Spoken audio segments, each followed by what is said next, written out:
Hello दोस्तों, welcome सुस्वागतम आप सभी लोगों का अंकित कुमार क्लासेस में।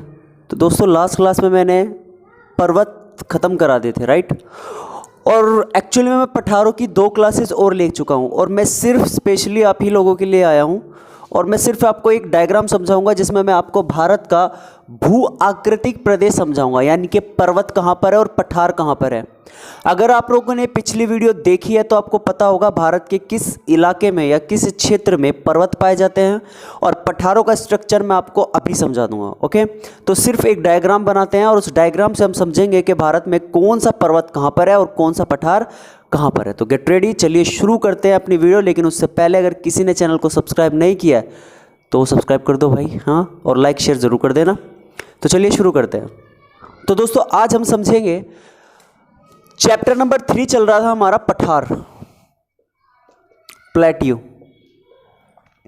और पठार यानी कि प्लेट्यू में मैंने अभी इसका एक बेसिक स्ट्रक्चर समझाया है, लेकिन आज मैं भारत के नक्शे पर बताऊंगा कि कौन सा पठार कहां पर है। तो ये सारा का सारा भू आकृतिक प्रदेश आपको पता लग जाएगा कि भारत के किस एरिया में कौन सा पठार है और कौन सा पर्वत है। तो चलिए शुरू करते हैं। तो पहले एक मैप बनाते हैं।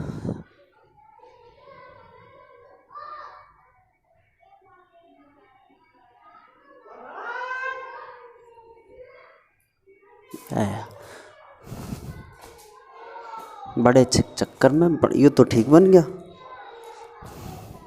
साला नीचे का स्ट्रक्चर सही नहीं बन रहा।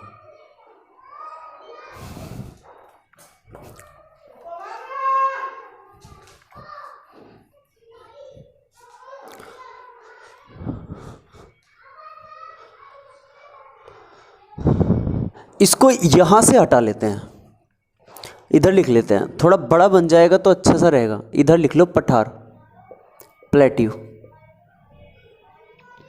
इससे आपको साफ नजर आएगा यहां पे।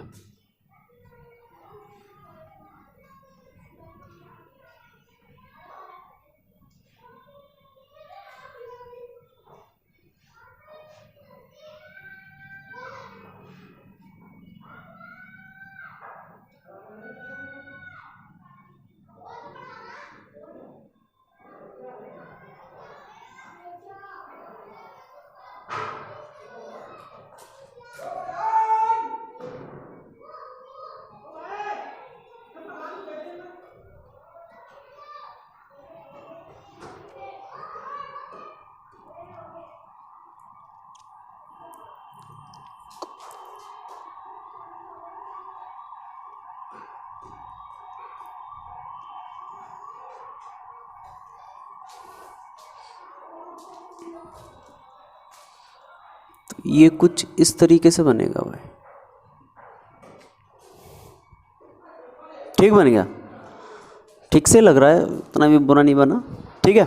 चलो अब देखो यहां पड़ती है अरावली रेंज, यहां क्या पड़ती है? अरावली रेंज। इसको कहते हैं हम अरावली श्रेणी। क्या कहते हैं भाई इसको?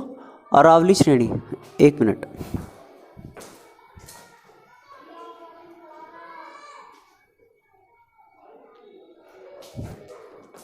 क्या कहते हैं? अरावली रेंज। ये वाली जो है, इस वाली रेंज को कहते हैं अरावली रेंज।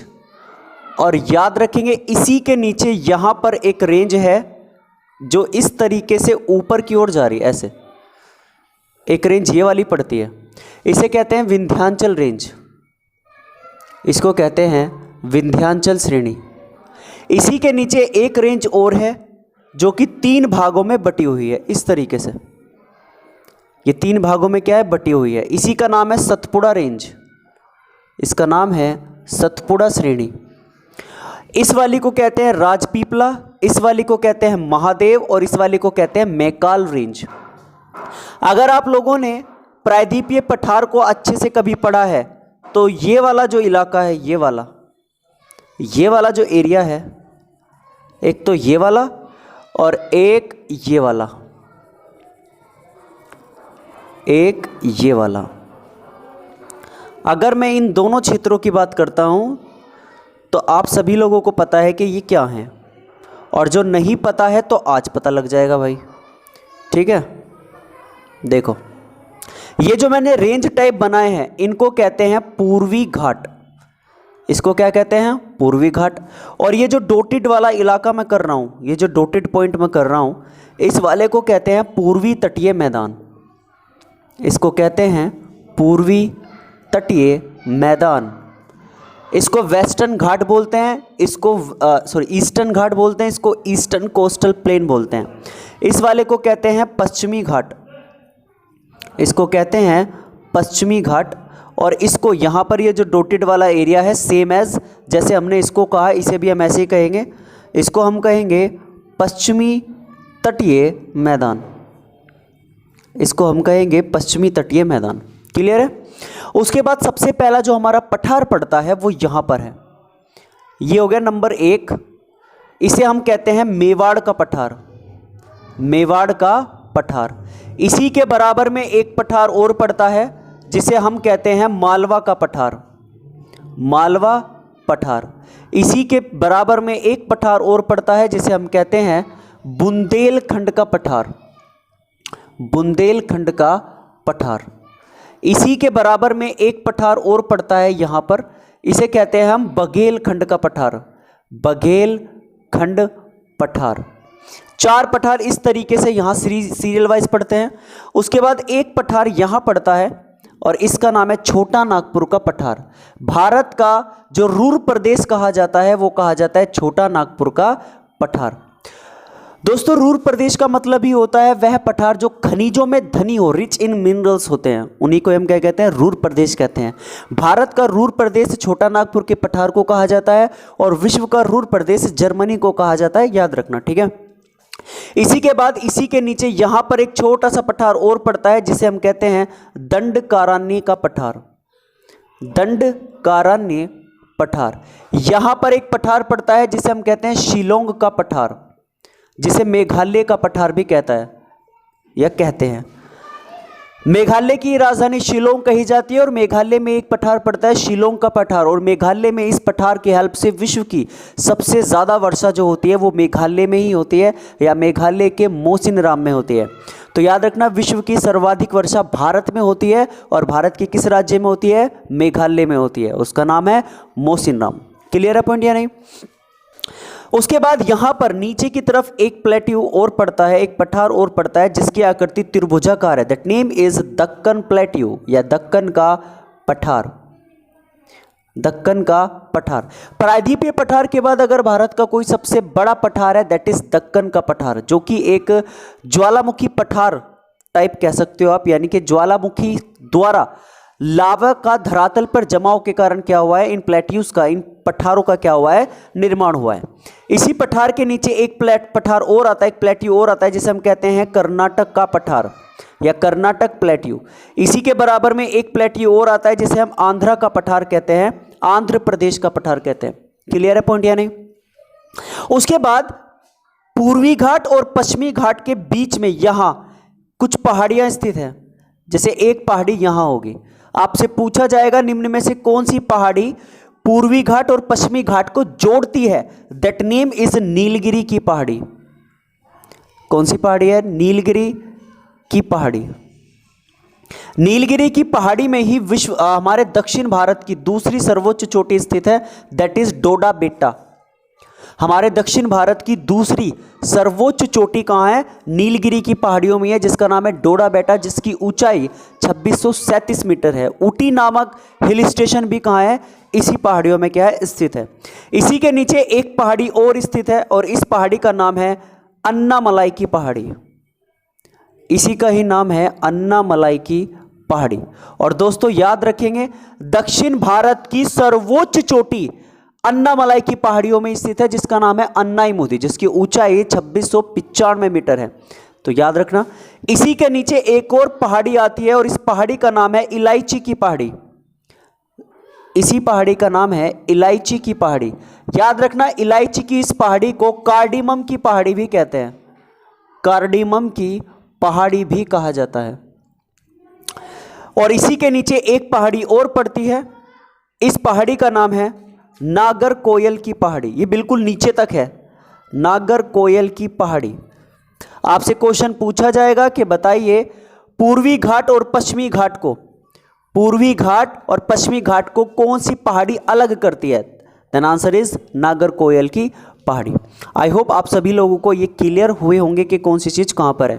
एक क्वेश्चन यहां पर बना था एक बार, वो भी बताता हूं। सबसे पहले याद रखेंगे हमारा हिमालय 4 भागों में डिवाइड है, एक ट्रांस हिमालय, एक महान हिमालय, एक मध्य हिमालय और एक शिवालिक हिमालय। ये सभी चीज़ मैं आपको प्रीवियस क्लासेस में बता चुका हूं। अगर किसी ने प्रीवियस क्लासेस नहीं देखी है, उनका लिंक आपको डिस्क्रिप्शन में मिल जाएगा, पर्वतों का, आप जाकर देख सकते हैं। ठीक है, ट्रांस हिमालय में एक रेंज आती है काराकोरम रेंज, जो यहां पर है। इसी रेंज को क्या कहते हैं हम? काराकोरम रेंज। काराकोरम रेंज के नीचे ही यहां एक रेंज और पड़ती है जो कैलाश पर्वत तक जाती है। कैलाश पर्वत किस रेंज पर स्थित है? आंसर होगा इस लद्दाख रेंज पर। इसी के नीचे एक रेंज और पड़ती है, इस तरीके से ये रेंज आती है जो कि उत्तराखंड तक जाती है। इसी रेंज का नाम है जास्कर रेंज। इसी रेंज को क्या कहते हैं? आंसर होगा इसी रेंज को कहते हैं जास्कर रेंज या जास्कर श्रेणी। इन्हीं श्रेणियों के बीच से गुजरती है सिंधु नदी। तो यदि पूछा जाए बताइए सिंधु नदी किन श्रेणियों के बीच से प्रवाहित होती है, देन आंसर होगा लद्दाख और जास्कर श्रेणी। इसके बाद भारत की या भारत का महान हिमालय, ग्रेट हिमालय, वो इस तरीके से यहां से चलता है, यहां से। ये जो मैं अब बना रहा हूं ये है ग्रेट हिमालय। ये क्या है? ये हमारे भारत का ग्रेट हिमालय है, महान हिमालय, इस तरीके से। ये जास्कर रेंज, ये लद्दाख रेंज और ये काराकोरम रेंज। इसी को ही कहते हैं ग्रेट हिमालय या महान हिमालय। और इसी की सर्वोच्च चोटी है माउंट एवरेस्ट, जो कि नेपाल और तिब्बत की सीमा पर है। याद रखेंगे माउंट एवरेस्ट की ऊंचाई फिलहाल 8,850 मीटर है और माउंट एवरेस्ट के 2 नाम हैं। चूंकि ये तिब्बत और नेपाल की सीमा पर है, इसलिए इसको नेपाल में सागर माथा के नाम से जानते हैं और इसको तिब्बत में चोमू लंगमा के नाम से जाना जाता है। Clear point? इसी के नीचे हमारा आता है मध्य हिमालय। इसी के नीचे हमारा एक हिमालय और आता है जिसका नाम है मध्य हिमालय, जो कि रेंजेस में डिवाइड है। कहने का मतलब कि मध्य हिमालय 4 श्रेणियों में विभाजित है, जिसमें से सबसे पहली है पीर पंजाल, दूसरी है धौलागिरी, तीसरी है नागरिब्बा और चौथी है महाभारत, जो कि नेपाल में है। इसी के नीचे पड़ती है हमारी शिवालिक रेंज। यहाँ पड़ती है हमारी शिवालिक रेंज।